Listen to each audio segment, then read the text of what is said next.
बानी पंजाब में ओकरा खातिर सॉरी कि अब अगर हम रहती गाँवे तर वो लोग से मिले खातिर जरूर रहती, लेकिन सॉरी सबसे माफी मांगल चाहता नहीं। अगर हम रहती तो आशीर्वाद लेवे खातिर वो सबके जरूर रहती।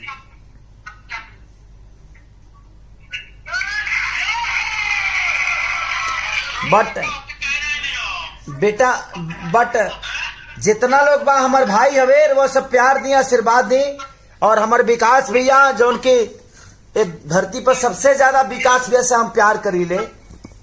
ऐसे जे जब हम हीरो बने से पहले विकास भैया हमारे के जो हेल्प कैले बनी, शायद हमारा अपन भाई भी अपन हेल्प ना करी, तो ओकरा खातिर को विकास भैया खातिर प्लीज ताली बजा दिलो।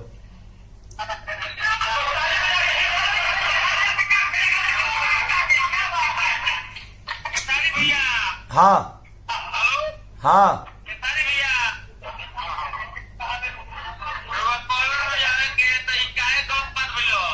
विकास भैया के जीतला के बाद हम आए फ्री में प्रोग्राम करे।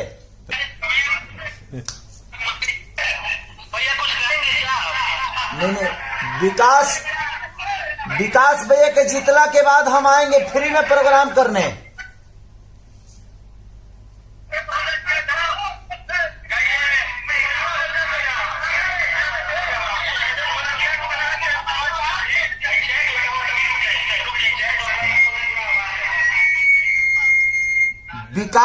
विकास भैया के जीतने के बाद मैं आऊंगा वहां पे कार्यक्रम पूरे रात करने।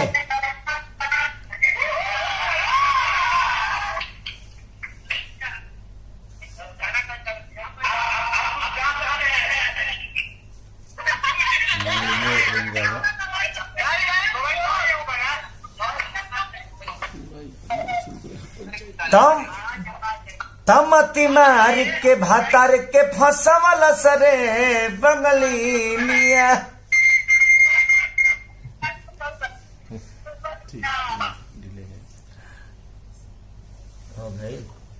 पूरा पंचायत जीतने के लिए आदमी